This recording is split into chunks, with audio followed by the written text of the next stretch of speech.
The 20th century was the bloodiest in history. 250 million people died in wars, mass slaughter, and political murders. The ideology known as communism bears the greatest responsibility for this terrible savagery. This is an ideology that promises so-called equality and justice, but which brings with it only bloodshed, death, and fear. In this film, we shall be examining the bloody century of communism and seeing the terrible misery this ideology inflicted on humanity. It will be impossible for the world to avoid similar tragedies in the future unless it learns from the past.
It was the middle of the 19th century.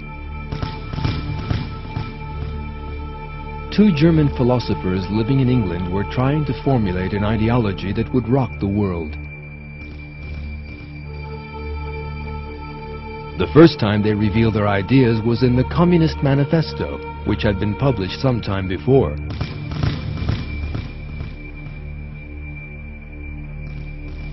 One of these two philosophers was Karl Heinrich Marx, the other Friedrich Engels. These two believed in a philosophy known as materialism.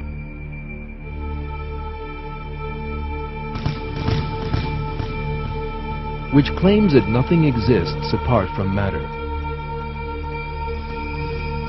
Actually, materialism was an ancient dogma which had been put forward by the Greek thinker Democritus. During the French Revolution, however, a number of European thinkers took materialism back off the shelf, dusted it off, and began to propagate it again. Their aim was to do away with religious beliefs, and materialism was the only philosophy they could put up against religion.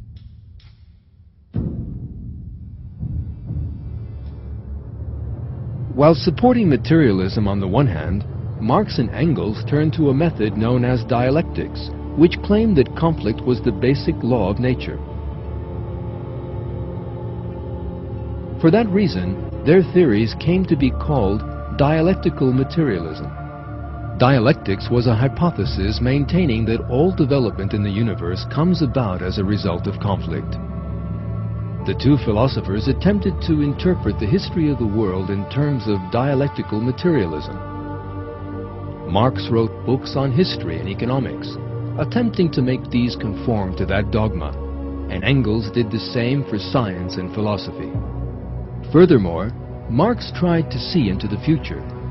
In his view, the industrialized nations of Europe would shortly undergo bloody revolutions as a result of the dialectical principle of conflict. The working class, oppressed by the capitalists, would rise up and seize power, after which a communist system would be established. The concepts of religion, morality, and the family would have no place in this communist society. Marx and Engels were faced with a major difficulty, however. They viewed human history through the lens of dialectical materialism, even if they had to distort that history in the process. But what about natural history? How had living things come into existence? There simply had to be a materialistic answer to that important question. That answer was provided by another ideologue, again living in England at the time.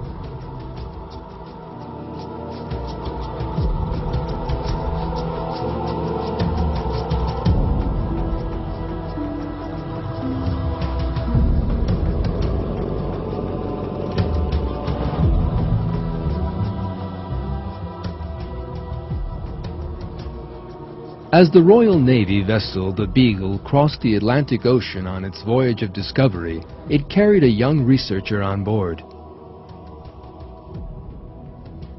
Charles Robert Darwin. After the long voyage on that ship, he returned to London in 1836. He spent the rest of his life trying to formulate a theory to explain how living things came into being.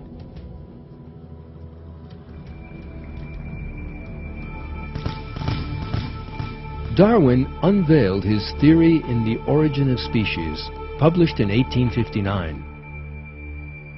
In it, he maintained that living things came into being in just the same way that materialist philosophy claimed. In other words, by a series of coincidences. What is more, he proposed that these coincidences work by means of conflict, as dialectic. In short, Darwin adopted nature to dialectical materialism.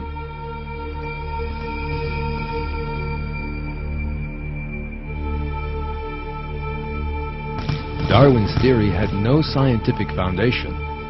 That is why prominent scientists of the time refused to take him seriously. Apart from two people, Karl Marx and Friedrich Engels.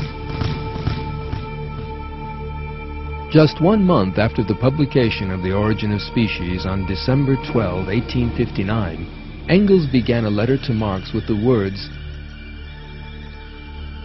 "Darwin, whom I am just now reading, is splendid." A letter from Marx to Engels shared the same excitement. These last few weeks I have read all sorts of things, among others, Darwin's book of natural selection. This is the book which contains the basis in natural history for our view.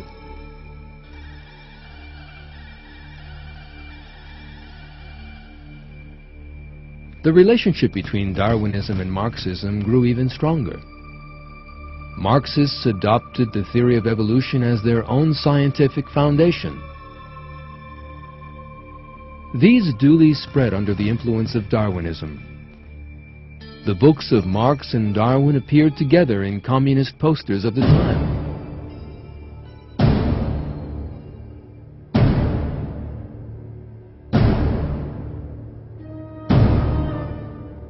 The Franco-Prussian War of 1871 allowed for the first experiment in the revolution Marx had dreamed of.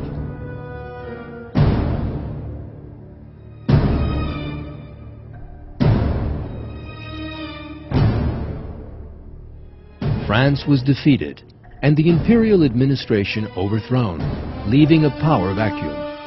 The Marxists seized their opportunity.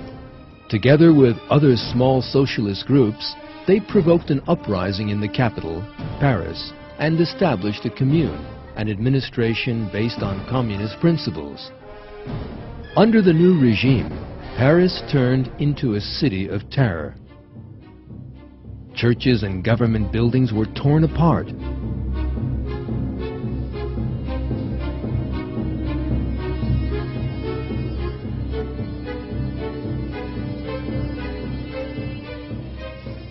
Men of religion were shot by the communards.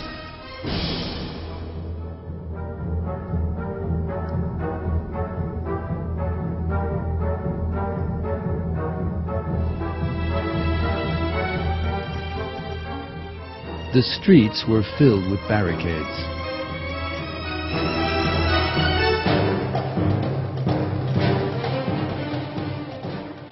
The Commune was finally suppressed by government troops that entered Paris after lengthy fighting.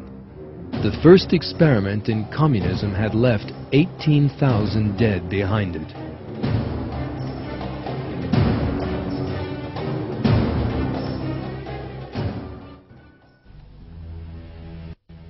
Yet how was it that Karl Marx's theories were able to spread so quickly? The answer to that question was provided by the famous German scientist Rudolf Virchow. At a Congress of Naturalists, Virchow took the floor to warn those biologists who supported Darwinism. Be careful of this theory, for this theory is very nearly related to the theory that caused so much dread in our neighboring country. Virchow was right. Darwin's theory of evolution was of great importance in the spread of Marxism among Western intellectuals. The theory portrayed human beings as a species of animal, claimed that they would develop by means of conflict, and most important of all, denied the idea of creation. These three great errors formed the basis of Marxism. The first of the communist revolutions built on that foundation was to take place in Russia.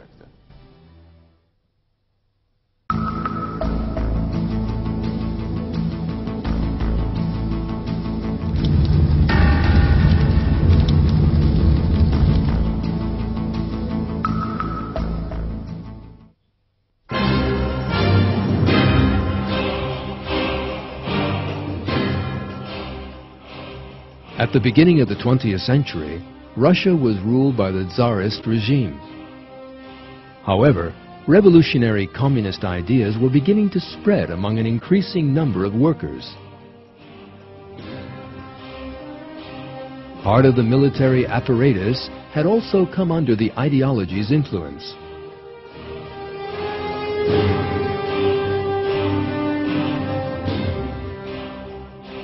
The leader of the communist movement in Russia was Vladimir Ilyich Lenin.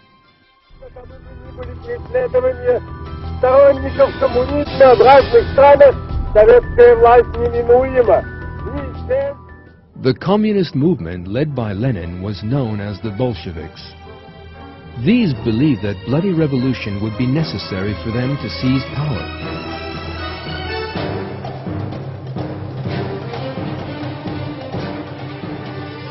Despite the fact that they had been illegally organizing for years, they had been unable to achieve their aim.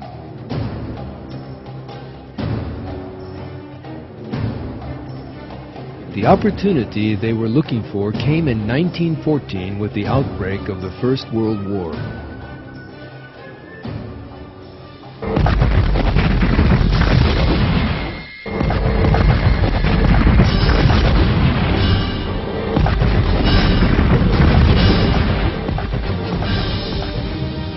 That war was the bloodiest conflict that mankind had ever known. One of the countries involved in that war, which cost the lives of 10 million people, was Russia. The Russians suffered defeat after defeat in the first 3 years of fighting and lost 2 million dead.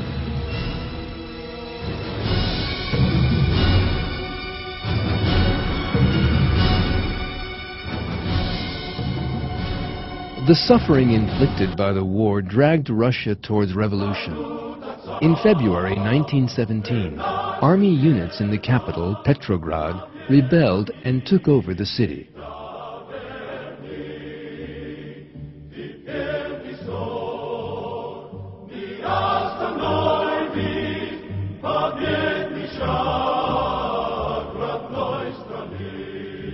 Tsar Nicholas II, who was at the front encouraging his troops, set out for the city. His train was stopped by revolutionary troops, however, and the Tsar was arrested. All symbols of the Tsarist regime were destroyed by revolutionary soldiers.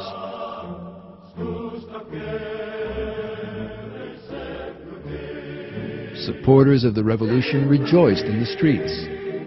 Most people hoped that the end of the Tsarist regime would bring happier times for Russia. But they were wrong.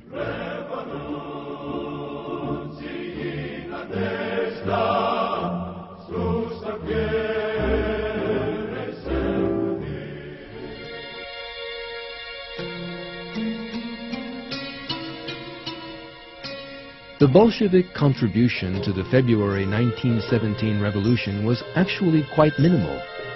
They were poorly represented in the post-revolutionary parliament that was set up. The government passed into the hands of the pro-Western Kerensky, a Democrat.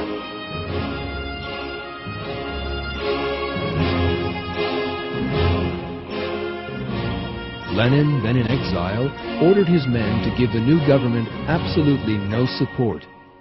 He continued to organize the Bolsheviks for his own revolution.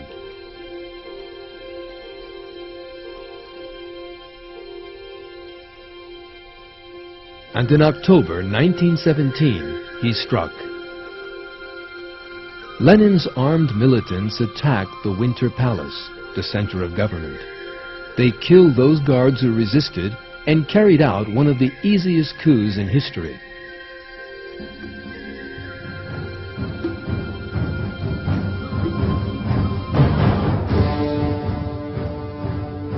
Soviet propaganda films made years after the event would portray the coup as a huge popular uprising started by Lenin's fiery speeches.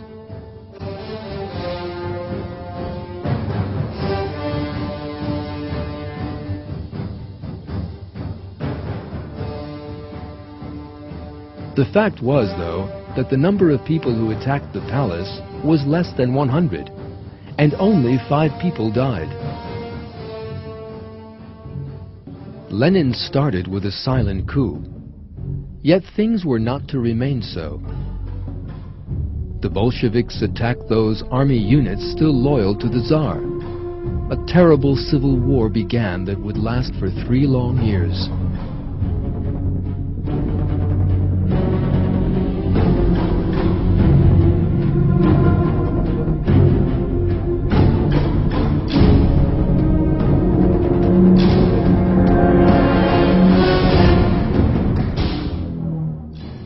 The Bolsheviks established the Red Army to prosecute that war. Lenin's right-hand man, Leon Trotsky, was placed at its head.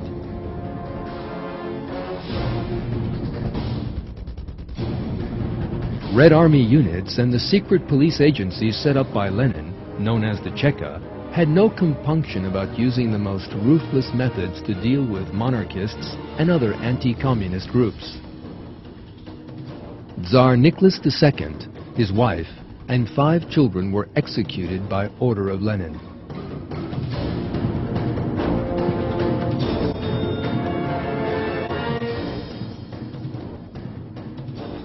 Those cities which refused to support the Bolshevik regime were ruined.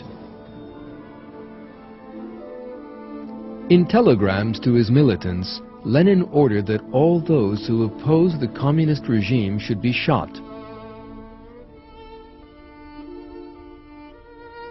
The Bolsheviks arrested tens of thousands of people for the crime of opposing the regime. Most of these were tortured and executed en masse.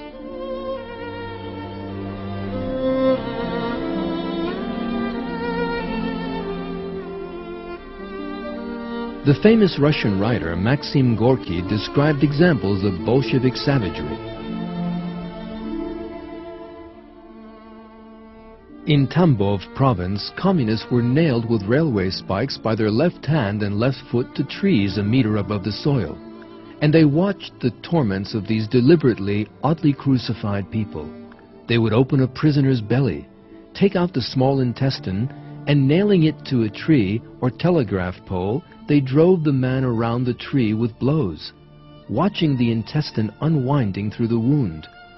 Stripping a captured officer naked, they tore strips of skin from his shoulders in the form of shoulder straps. A terrible fear fell over Russia, but the communist savagery had only just begun.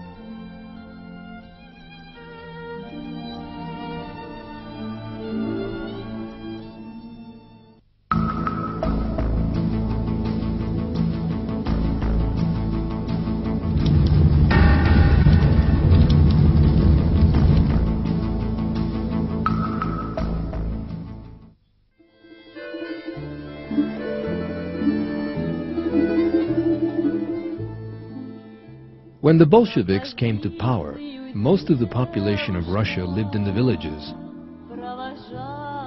enjoying a pretty miserable standard of living. Most peasants were only just able to feed their families with what they produced. The freezing Russian winters made productive agriculture an impossibility.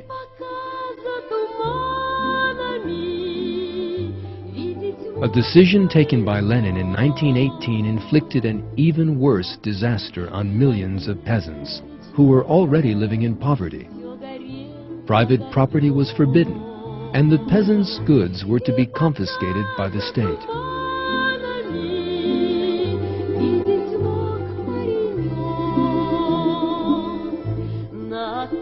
Lenin carried out that policy by means of another right-hand man, Felix Dzerzhinsky, the head of the Cheka, well known for his ruthlessness.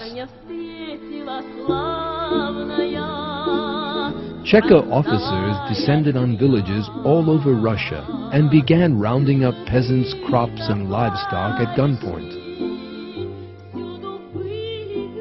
A quota to be handed over by every peasant and given to the Bolsheviks was drawn up.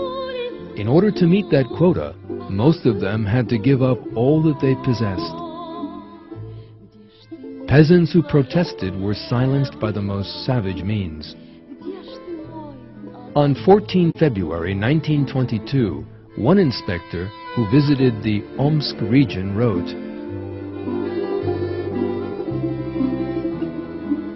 "Abuses of position by the requisitioning detachments, frankly speaking, have now reached unbelievable levels. Systematically, the peasants who are arrested are all locked up in big, unheated barns. They are then whipped and threatened with execution. Those who have not filled the whole of their quota are bound and forced to run naked all along the main street of the village and then locked up in another unheated hangar."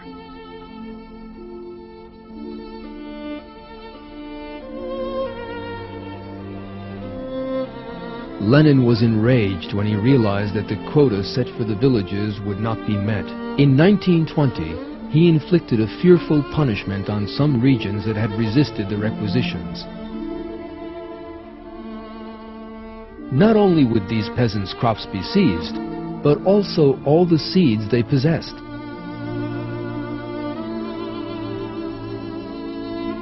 Confiscating the seeds meant that the peasants would be unable to produce a new crop.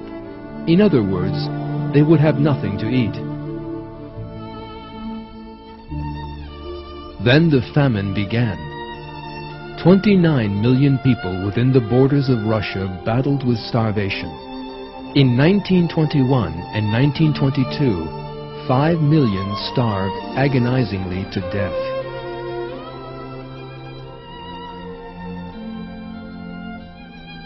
Lenin watched what was happening with enormous pleasure.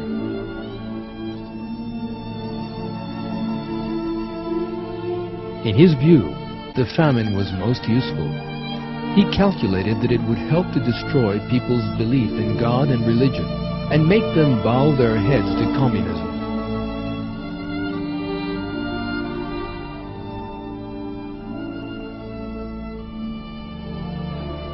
In the Black Book of Communism that sent shockwaves around the world, that devilish idea of Lenin's is discussed thus.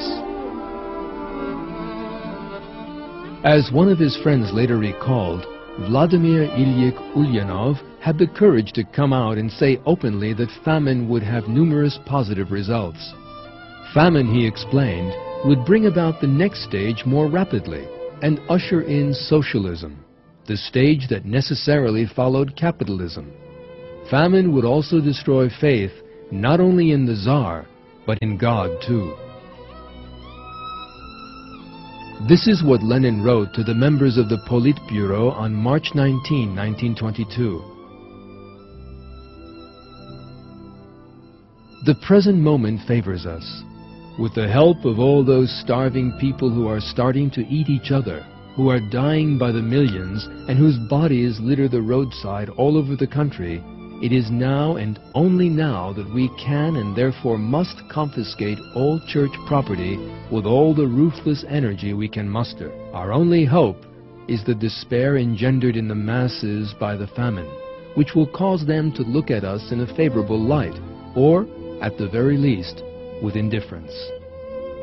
These communications in the Soviet archives have revealed that Lenin deliberately brought about that dreadful famine which cost 5 million lives. That is the same conclusion arrived at by the historian Richard Pipes, who spent years researching the archives in his book, The Unknown Lenin. In his view, for humankind at large, Lenin had nothing but scorn. Individual human beings held for Lenin almost no interest, and he treated the working class much as a metal worker treated iron ore.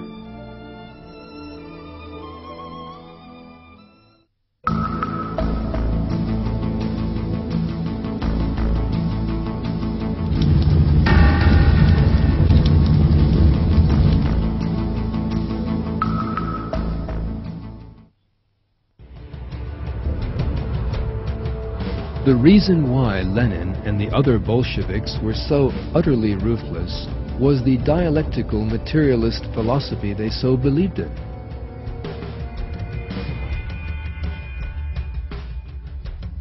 This philosophy regarded human beings as a kind of animal and maintained that violence and conflict were necessary for the development of mankind.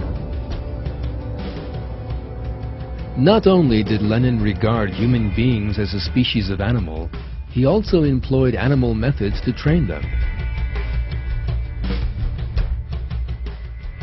In October 1919, he paid a personal visit to the Russian scientist Ivan Pavlov, famous for his conditioned reflex experiments on animals.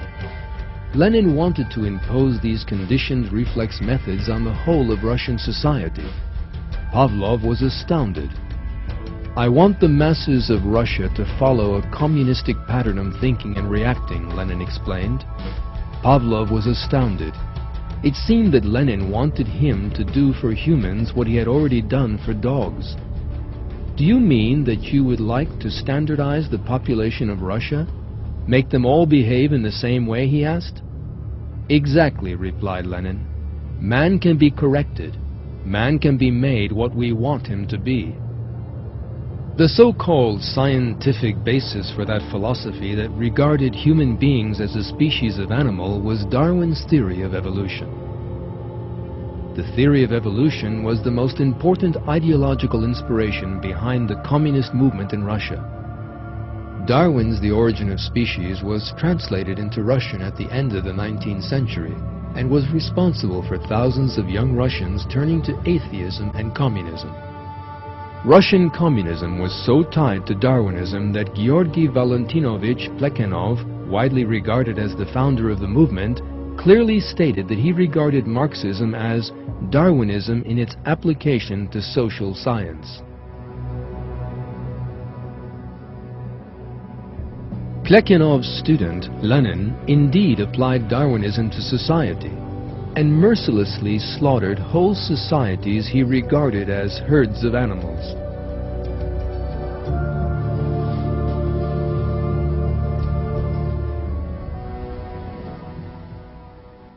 The truth is that human beings are not a species of animal, but are honorable beings created by God in possession of a soul. The reason for their existence on earth is not, as communists and Darwinists would assert, conflict, war and bloodshed, but for them to display a morality that is pleasing to God.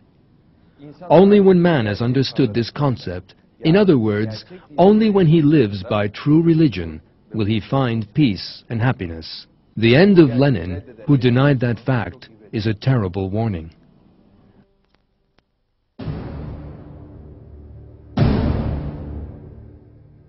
From 1922 on, an increasingly serious sickness slowly began to paralyze him.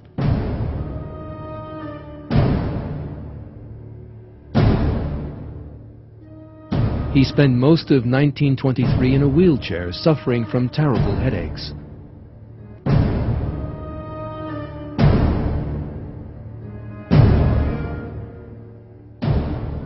In March 1923, he had a stroke and was thenceforth unable to speak normally.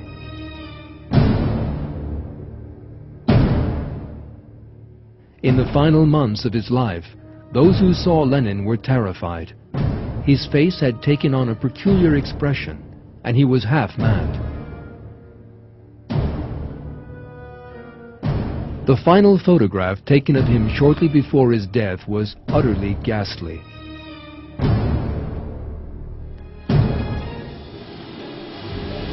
God speaks of the fate of such cruel people in the Quran. Then the final fate of those who did evil will be the worst, because they denied God's signs and mocked at them.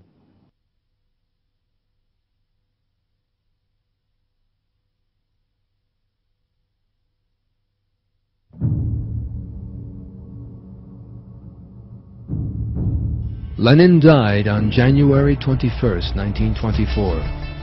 The Bolsheviks organized a huge funeral ceremony for Lenin.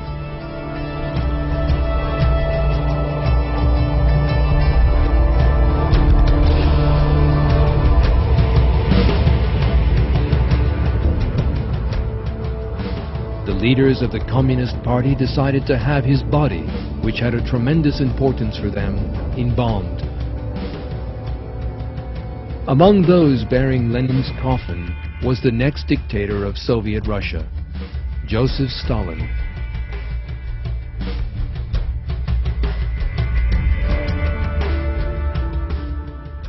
Stalin would rule Soviet Russia for nearly 30 years and establish a regime of such bloodshed and terror that would even surpass that of Lenin.